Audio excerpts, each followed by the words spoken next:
കൊണ്ടുവന്നിരിക്കും. Sir, സമയായി.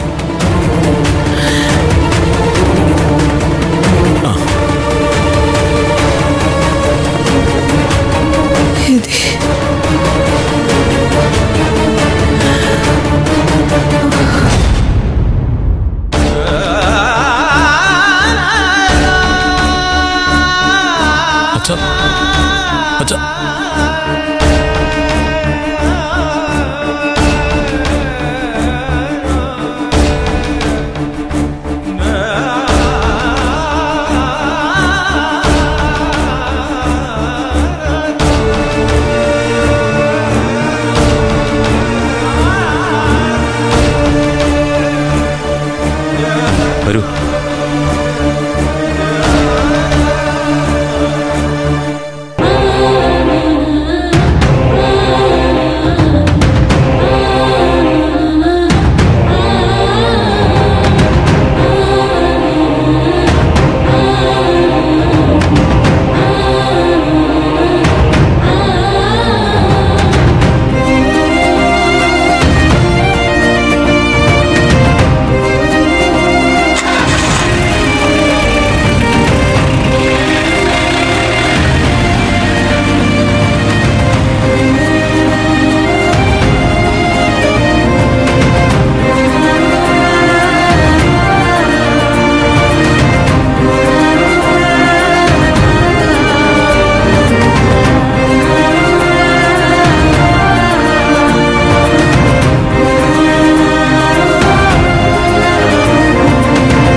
എന്താ madam?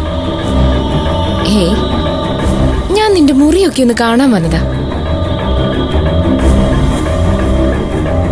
അപ്പൊ ഇതാണ് പത്മ ഇൻഡസ്ട്രീസിന്റെ CEO ഉറങ്ങുന്ന മുറി. വിവാഹ നിശ്ചയത്തിന്റെ അന്ന് വെച്ച ഫ്ലെക്സിൽ നല്ല ഭംഗിയായിട്ട് എഴുതിയിട്ടുണ്ടായിരുന്നു, നന്ദിനി സൂര്യ, CEO പത്മ ഇൻഡസ്ട്രീസ് എന്ന്. അത് കണ്ടപ്പോ മുതല് എനിക്കൊരു സംശയം ഉണ്ടായിരുന്നു. അവിടെ പിന്നെ ബഹളവും കാര്യങ്ങളൊക്കെ ആയതുകൊണ്ട് നിന്നോട് ചോദിക്കാൻ പറ്റിയില്ല. അതുകൊണ്ട് ഞാൻ ഇപ്പൊ അത് ചോദിക്കാം. എന്താ ഈ CEO എന്ന് വെച്ചാ എന്താ? എന്റെ ചോദ്യം കേട്ടില്ലേ? ഈ CEO എന്ന് വെച്ചാൽ എന്താ? ആ സ്ഥാനത്തിരിക്കുന്ന ഒരാൾക്ക്, അതും ഇത്ര വലിയ കമ്പനിയിൽ ആ സ്ഥാനത്തിരിക്കുന്ന ഒരാൾക്ക്, അതൊരു ഈസി ക്വസ്റ്റ്യൻ ആണല്ലോ. നീ പറ. എനിക്കറിയില്ല. പത്മ ഇൻഡസ്ട്രീസ് പോലെ ഇത്രയും വലിയൊരു കമ്പനിയുടെ തലപ്പത്തിരിക്കുന്ന ആൾക്ക് ആ സ്ഥാനം എന്താണെന്ന് പോലും അറിയില്ലേ? പിന്നെ എന്തിനാണ് നിന്റെ പേരിന്റെ നേർക്ക് അത് എഴുതി വെച്ചിരിക്കുന്നേ? അറ്റ്ലീസ്റ്റ് എനിക്ക് വായിക്കാൻ അറിയാത്ത കാര്യം എന്റെ പേരിന്റെ നേർക്ക് എഴുതി വെക്കരുതെന്ന് നിനക്ക് പറയായിരുന്നില്ലേ? അങ്ങനെ പറയണമെങ്കിൽ പിന്നെ അന്തസ് വേണമല്ലോ, ആത്മാഭിമാനം വേണം. അതിന് കൊള്ളാവുന്ന കുടുംബത്തിൽ പിറക്കണം. മാഡം, എന്നെ എന്ത് വേണേലും പറഞ്ഞോളൂ, പക്ഷെ എന്റെ കുടുംബത്തെ പറയരുത്. പറഞ്ഞാൽ എന്താ? ഹെടി, നിന്നെയൊക്കെ സൃഷ്ടിച്ചു വിടുന്ന നിന്റെ കുടുംബക്കാരെ കുറിച്ച് പറയണം. നിനക്ക് തോന്നാത്ത നാണക്കേട് അവർക്കെങ്കിലും തോന്നണം. എത്രയോ വിദ്യാഭ്യാസം വേണ്ട ഒരാൾ ഇരിക്കേണ്ട പൊസിഷനിലാ നീ ഇരിക്കുന്നതെന്ന് നിനക്കറിയോ? പക്ഷെ നിന്റെ ഭർത്താവായി നടിക്കുന്നവൻ അങ്ങനെയേ പറയൂ. പത്മാന്റിയെ ദേഷ്യം പിടിപ്പിക്കാൻ വേണ്ടി മാത്രം നിന്നെ പിടിച്ചൊരു പൊസിഷനിലങ്ങ് ഇരുത്തി. CEO മനസ്സിലായോ നിനക്ക്?